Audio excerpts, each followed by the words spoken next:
আগামী 31শে ডিসেম্বর পুরাতন মালদার তাঁতবিহীন তন্তুবাই সমবায় লিমিটেডের ভোট। আর এই ভোটে তৃণমূল সিপিআইএম এর সেটিং এর অভিযোগ তুলে সরব হলো বিজেপির তোলা অভিযোগ সাফ নাকচ করল সিপিআইএম ও তৃণমূল। পুরাতন মালদায় রয়েছে মালদার তাঁতবিহীন তন্তুবাই সমবায় লিমিটেড। এই সমবায় লিমিটেডের ভোট রয়েছে আগামী 31শে ডিসেম্বর। ভোট অনুষ্ঠিত হবে মোট 9টি আসনে। 9টি আসনে ভোটাধিকার প্রয়োগের মাধ্যমে প্রতিনিধি নির্বাচন করবেন সমবায় লিমিটেডের 225 জন সদস্য। তাই এই ভোট গ্রহণকে ঘিরে ইতিমধ্যে বিভিন্ন শিবিরে শুরু হয়েছে জোর তৎপরতা। সেই সঙ্গে তুঙ্গে উঠেছে রাজনৈতিক বিতর্ক। ঘটনায় পুরাতন মালদার বিজেপি নেতা অতুল চন্দ্র সরকার অভিযোগ করেন, এই ভোটে বিজেপি একাই লড়াই করছে, কিন্তু তৃণমূল এবং সিপিআইএম জোট করে লড়ছে।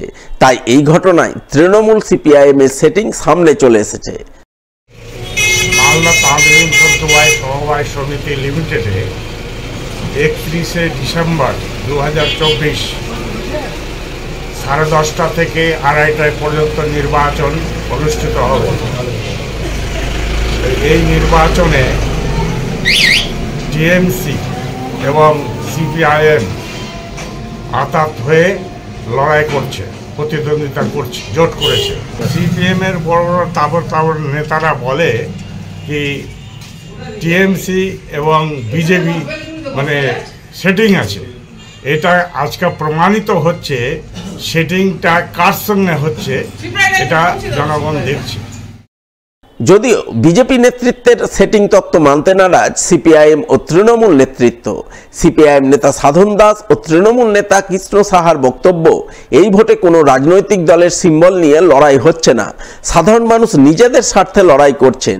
তারা মালদা তাঁতবিহীন তন্তুবাই সমবায় লিমিটেড থেকে দীর্ঘদিনের ঘুঘুর বাসা উপড়ে ফেলতে চান। সেই কারণে নিজেরাই জোট করে লড়াই করছেন, এতে দলের কোনো বিষয় নেই। তাঁতবিহীন তন্তুবাই সমিতিতে যে নির্বাচনটা হচ্ছে, সেই নির্বাচনটা অ্যাকচুয়ালি হচ্ছে নির্দলীয় নির্বাচন এবং সিম্বলবিহীন ভোট। আমরা এই বিষয়টাতে আমরা নিজেরা ওয়াকিবহল না। ওই এলাকার মানুষ ওখানে প্রার্থী দিয়েছে, এখন তারা প্রতিদ্বন্দ্বিতা করছে। এখন এই ব্যাপারে আমাদের দলের অভ্যন্তরে এই নিয়ে আমাদের কোনো রকম রেগুলেশন বা কোনো সিদ্ধান্ত আমরা কিন্তু করিনি। না, এটা জোট না। আজ 50 বছর যাবৎ একটা ঘুঘুর বাসা বেঁধে রেখেছে। ঘুঘুর বাসাটা ভাঙার জন্যে আমরা নির্বাচনটা করতে যাচ্ছি, যে ঘুঘুর বাসাটা বেরোবে।